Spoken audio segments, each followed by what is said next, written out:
Realmente no buscamos a Dios, Él nos encontró a nosotros. Amén. Amén. Pero cuando nos encontró y sentimos que de pronto su presencia no se siente, no estamos sintiendo su gloria, su presencia, pues lo primero que hacemos es cómo buscarlo. Alabanzas al nombre del Señor. El versículo que tomamos, aquí tengo varios versículos que hablan de buscar a Dios. Dice: gloríese en su santo nombre, alégrese el corazón de los que buscan al Señor. Y luego dice: busquen al Señor y su poder, busquen continuamente su rostro. Es un mandato, hermanos, buscar a Dios, acercarnos a Dios. Porque alguna vez lo dije en este altar y lo voy a volver a decir ahorita.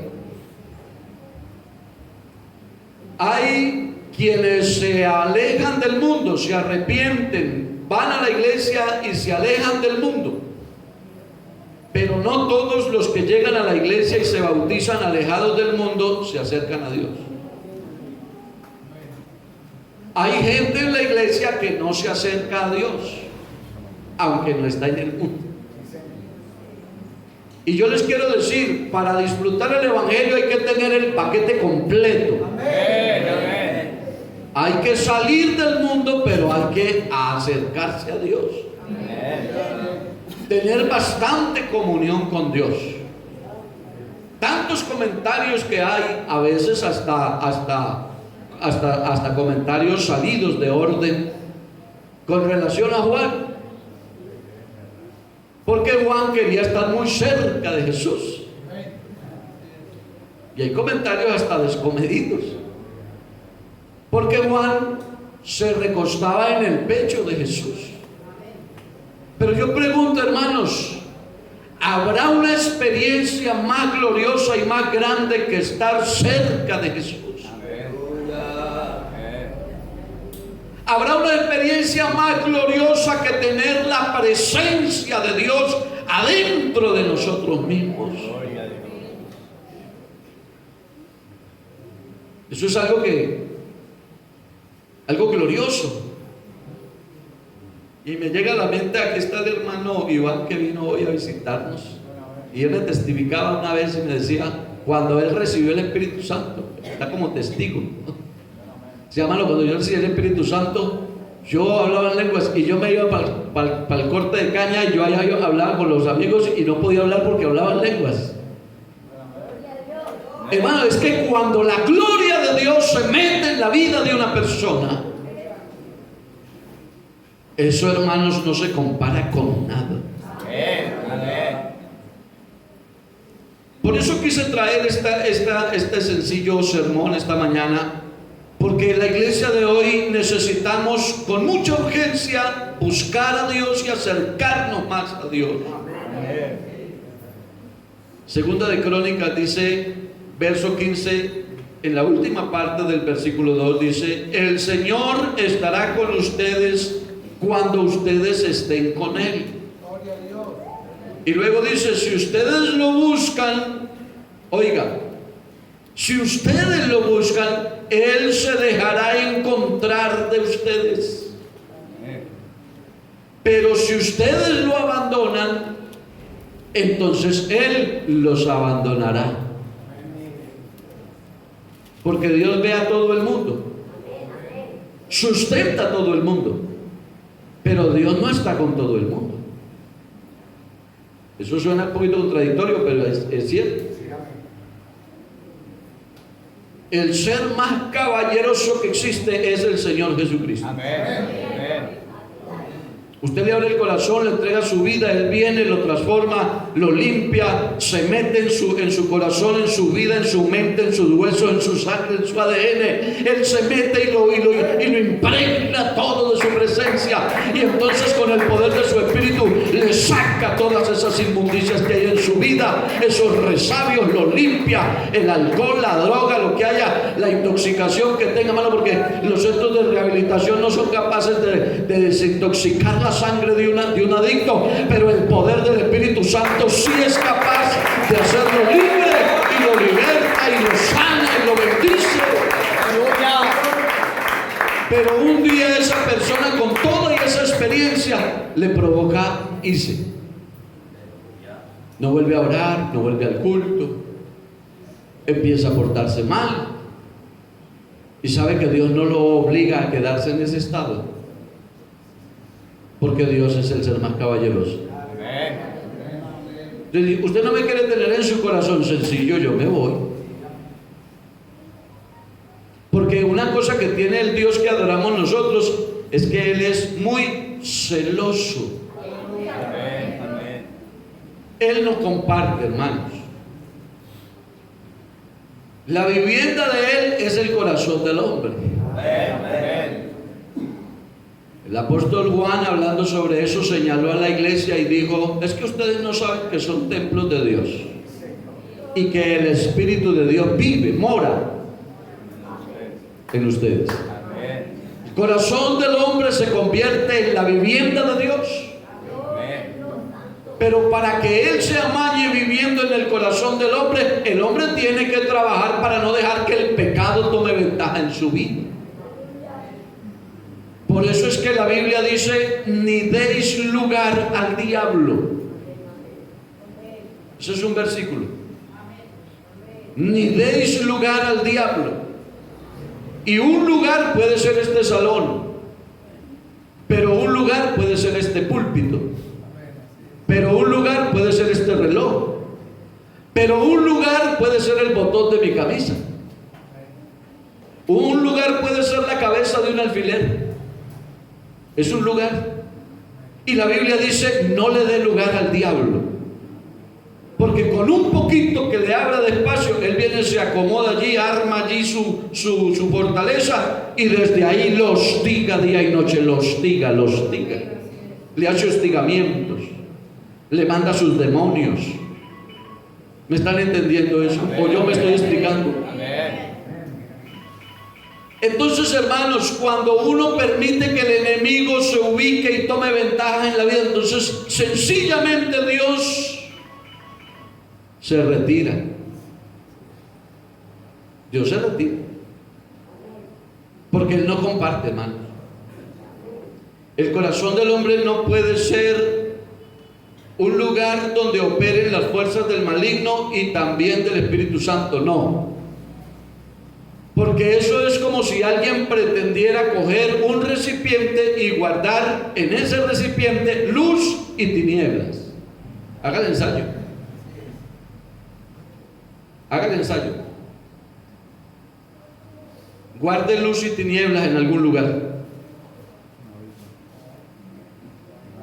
Vea, hermano, cuando el sol se pone por allá, por acá comienza a llegar la oscuridad. ¿Por dónde es que se pone el sol? Yo estoy de suerte. ¿Para allá? Bueno, donde sea.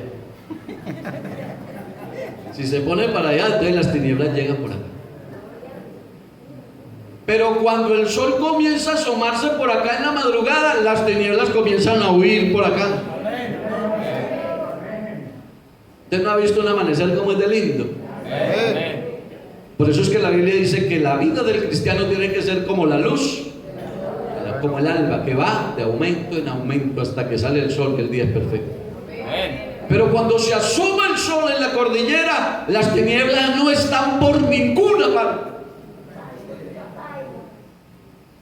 Así sucede en la vida del cristiano. Si usted deja que las tinieblas se vayan metiendo en su vida, entonces la luz se va yendo. No porque las tinieblas prevalezcan contra la luz, porque jamás en la historia las tinieblas han prevalecido contra la luz. Jamás. Siempre la luz prevalece. La noche puede ser muy oscura y las tinieblas hasta se pueden palpar, pero usted saca el celular y lo prende y ese bombillito tan chiquito del celular, eso irrumpe en las tinieblas, hermano. abre camino. Porque las tinieblas jamás prevalecen contra la luz. Pero ¿sabe qué es lo que sucede, hermanos? Que Dios es caballeroso. Dios pudiera decir, yo aquí vivo y aquí no entran. Pero como Dios respeta la decisión suya. Usted dice, no, es que yo quiero que aquí estén las tinieblas. Entonces el Señor dice, bueno, entonces yo me voy. Por eso hay que buscar a Dios. ¿Alguien le da una alabanza al Señor? Mire, hermanos, el Salmo 14:2 dice que el Señor miró desde los cielos sobre los hijos de los hombres para ver si había algún entendido, alguien sensato que buscara a Dios. O sea, la Biblia se habla de buscar a Dios. Dios miró si había de pronto alguno que quisiera, algún entendido, algún sabio, algún sensato que buscara a Dios, pero no había. Y el Salmo 34:10 dice que los leoncillos necesitan y tienen hambre, pero dice que los que buscan al Señor, oiga, los que buscan al Señor no tendrán falta de ningún bien. O sea, buscar a Dios es algo glorioso. El 119:2 dice, bienaventurados los que guardan sus testimonios y con todo el corazón lo buscan. Hay una bienaventuranza. Y Proverbio 8:17 dice, bienaventurados los que guardan, 8:17 dice, yo amo a los que me aman. Y me hallan, me encuentran los que temprano, los que con diligencia, los que en la madrugada me buscan. Y Hebreos 6 dice que es necesario que el que se acerca a Dios crea que le hay y que ese Dios que existe es galardonador de ¿quiénes? De los que le buscan. A su nombre sea la gloria. Entonces, hermanos, la importancia de buscar a Dios. Pero, ¿por qué lo buscamos? Vemos que sí, la Biblia habla de buscar a Dios, pero ¿por qué lo buscamos? Acuérdense que el profeta Isaías dijo, buscad a Jehová mientras puede ser hallado. Llamadlo en tanto que Él está cercano. Buscarlo. O sea, el mandato de la Biblia es buscarlo, buscarlo, buscarlo. Ahora, cuando la Biblia dice buscar a Dios, no es porque Dios se haya perdido. Cuando la Biblia dice buscarlo, buscarlo, en tantos versículos, y hay más, pudiéramos encontrar más. Pero cuando la Biblia insiste tanto en buscarlo, no es porque Él se haya perdido, es porque nosotros andamos extraviados. Alabanzas al nombre del Señor. Él no se ha perdido.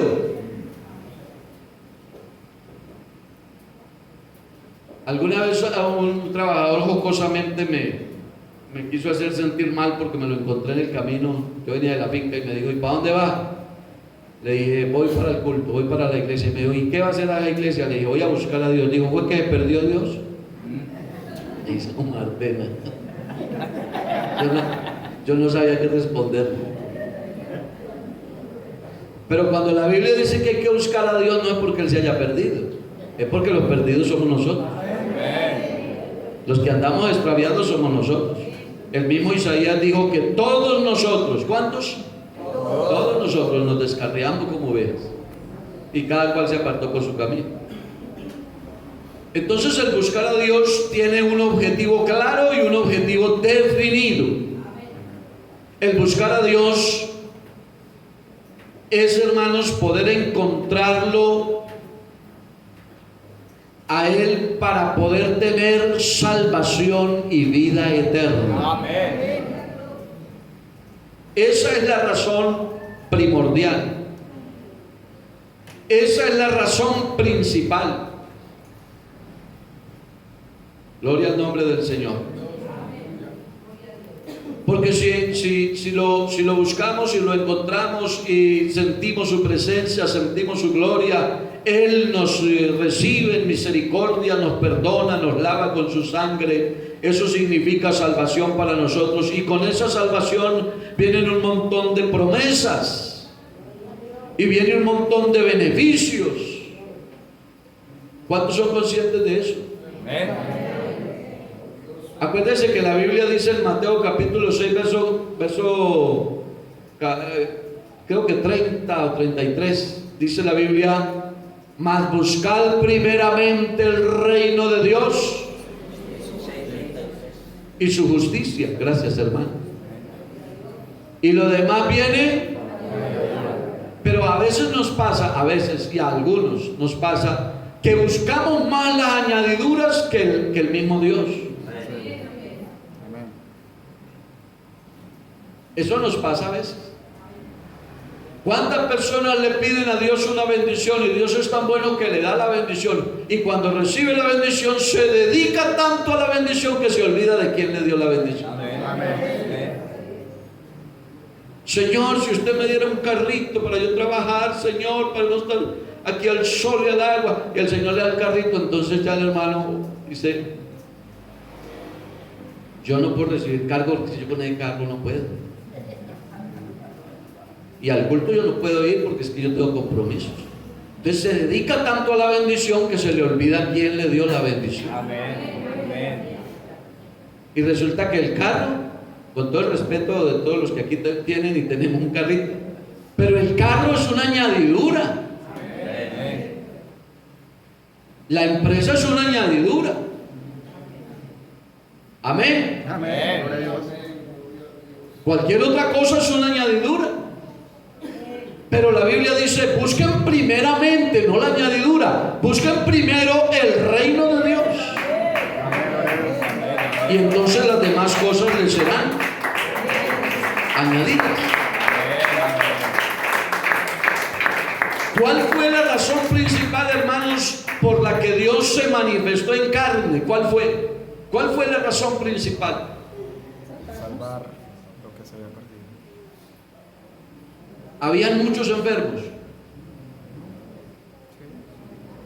muchos pobres, había mucha necesidad en la tierra, y el Señor tuvo que venir porque había muchos enfermos. No, hermanos, para sanar los enfermos no necesitaba manifestarse en carne. Vea, hermanos, Él no se vino a la tierra a hacerse hombre para hacer los milagros, porque Él desde allá los puede hacer. Amén. Amén. ¿Cuál fue la razón? Entonces, nosotros tenemos que tener definido esto para acercarnos a Dios. ¿Por qué lo buscamos? ¿Por qué lo buscamos? Yo tengo que decir en esta mañana, porque soy testigo del poder de Dios, y tengo que levantar mis manos y decir: gloria a Dios, porque el Señor a mí me ha sanado de muchas enfermedades. A mí me preservó la vida cuando estaba en una UCI a punto de morirme, y Él me devolvió la vida, y tengo que darle gloria a Dios por la sanidad. Pero esa no es la razón principal. Esa no es. Porque hay gente buscando a Dios por muchas razones. Por muchas razones.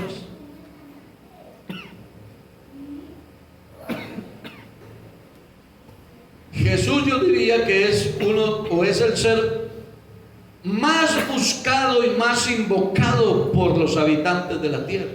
Amén. Pero la pregunta es: ¿por qué o para qué lo buscan o lo buscamos, o lo invocan o lo invocamos? Las personas más apartadas, las personas más mal vividas en el mundo, en un momento de angustia lo invocan.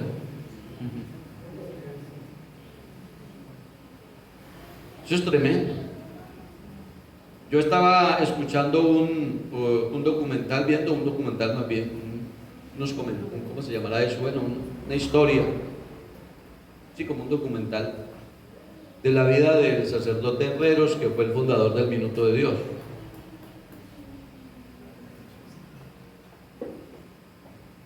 Y estuvo postulado para ser canonizado como santo por todas las obras, por todo lo que hizo. El sacerdote García Herreros era del Espíritu de Dios. Entonces, en el documental decían que había una causa que le había como manchado un poco la hoja de vida para ser canonizado. Y es que en la época de la violencia del narcotráfico, la década de los 80, dice que él era el sacerdote privado de uno de los jefes.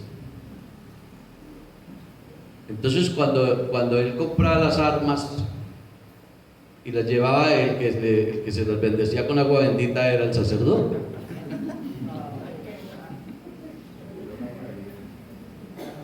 Y entonces esas armas quedaban bendecidas. Entonces dice la historia que los sicarios, cuando iban a hacer un trabajo, cogían el arma y con el arma se echaban la bendición e invocaban al Señor. Porque hasta el ser más malo invoca a Dios y busca a Dios. Entonces la pregunta en esta reflexión de esta mañana, en este sermón, es ¿por qué lo buscamos? Usted dirá, esos son los inconversos. Pero ¿por qué no pensamos en nosotros que aunque estamos dentro de la iglesia podemos tener una visión desenfocada del buscar a Dios? Claro, no es comparable. Yo solo hablo esto para ilustrar la enseñanza. Yo sé que ustedes me entienden. Hay quienes buscan al Señor para burlarse de Él. Hay quienes lo buscan para atacarlo, para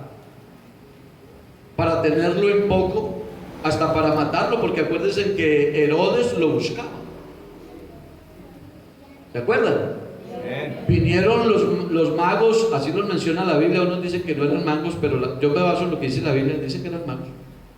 Les podemos dar otro nombre, ¿no? Porque como los nombres cambian, ustedes sabían que ya las brujas no se llaman brujas, ¿no? Son mentalistas o tienen otro tipo de nombres. Entonces, dice que venían estos personajes, y cuando Herodes se enteró de la situación, entonces él, muy astuto, les dijo: si lo encuentran, me dicen para yo también buscarlo y encontrarlo, porque yo también quiero adorarlo. Mentiroso. El diablo es mentiroso. No era la intención. Ustedes ya saben para qué Herodes buscaba a Jesús. ¿Cuántos saben para qué lo buscaba? ¿Ah? Para matarlo. Para matarlo. Y le preguntó a los señores que llegaron, dijo: oiga, ¿y más o menos cuándo apareció esa estrella, esa señal? ¿Cuánto hace? No, por ahí 1 año y medio, 1 año, por ahí, no sé cuánto. Dijo: bueno, esa información es importante. Y se guardó esa información y después dio la orden, dijo: todos los niños menores de 2 años hay que matarlos. Con la intención de que dentro de ese rango estaba Jesús. O sea, lo buscaba para matarlo. ¿Y cuántos niños murieron? Todos los menores que encontraban de 2 años los mataban. Y todavía hay hermanitos celebrando el Día de los Inocentes en diciembre. ¿Cómo les parece todo lo que hay detrás de eso? Que nosotros lo tomamos como algo folclórico y como algo autóctono de la historia, de la tradición, pero tiene una trascendencia pagana y diabólica. Alabanzas al nombre del Señor. Lo buscaba para matar. Los judíos, dice la Biblia en San Juan capítulo 5 verso 13 en adelante, dice que los judíos lo buscaban para matarlo porque él hacía milagros en el día sábado. ¿Ah? San Juan 5, 13 al 18. San Juan capítulo 7 del 1 al 10.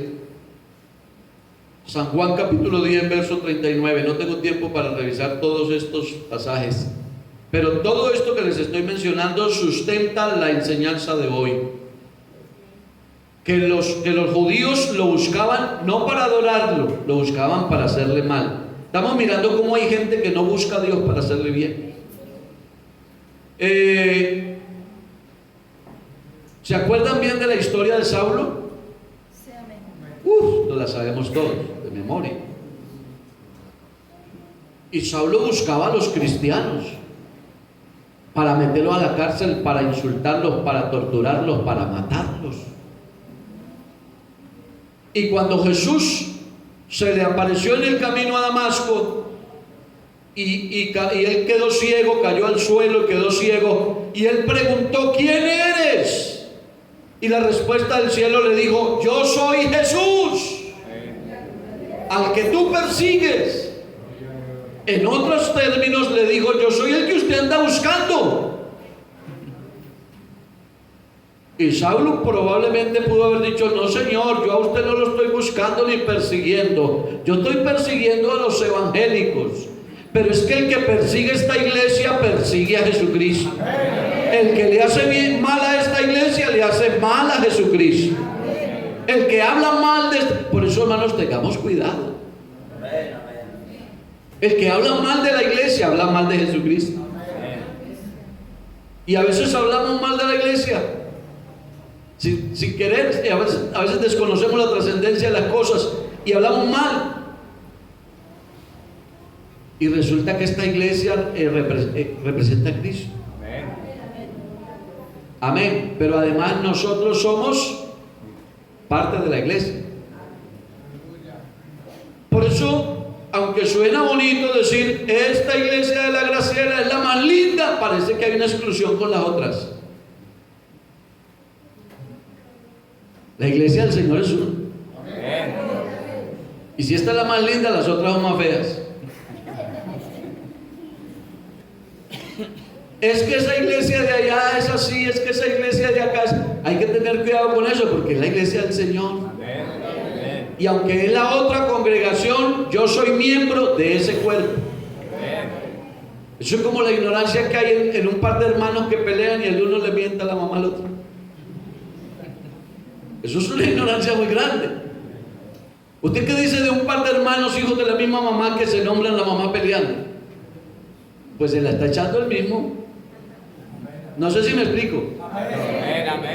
Así pasa cuando yo hablo mal de otra congregación, porque yo soy miembro del mismo cuerpo. La iglesia es el cuerpo de Cristo.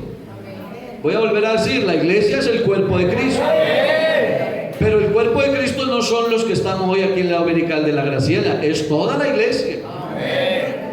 Y yo soy un miembro de ese cuerpo. De modo que si alguien de ese cuerpo sufre algo, yo tengo que dolerme. Alabanzas al Señor. Si a usted le cae una basurita en el ojo cuando va en la moto, un mosquito, que el mundo siendo tan grande no busca más sino el ojo de uno para caer ahí. ¿No le ha pasado? Amén. Va en la moto, hermano, y siendo tan grande el mundo, un mosquito lo encontró más sino el ojo mío y ¡pum! Ahí cayó. Ahí cayó. ¿Qué hacen las manos? ¿Qué hacen las glándulas lagrimales? ¿Qué hace todo lo que compone el cuerpo? Usted tiene que parar la marcha del cuerpo, parar. ¿O no? Eso afecta a todo el cuerpo. Gloria al nombre del Señor. Porque, hermanos, nosotros debemos de ser conscientes de eso. Entonces, Saulo de Tarso buscaba la iglesia, y como buscaba la iglesia, buscaba a Cristo. Y el Señor le dijo: yo soy Jesús al que tú persigues. Dura cosa te es dar patadas contra un aguijón. Vas a quedar ciego y todo lo demás. Pero ese día, hermanos, tuvo un encuentro con Dios, Saulo, y entonces Saulo dejó de buscar al Señor para hacerle mal y comenzó a buscar al Señor para honrarlo y exaltarlo. Es la diferencia. Esa es la diferencia. Algunos lo buscan solo para pedirles cosas materiales.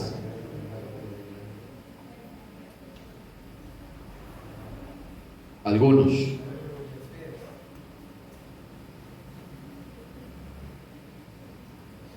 Si me proyecta, por favor, San Juan capítulo 6, verso 22.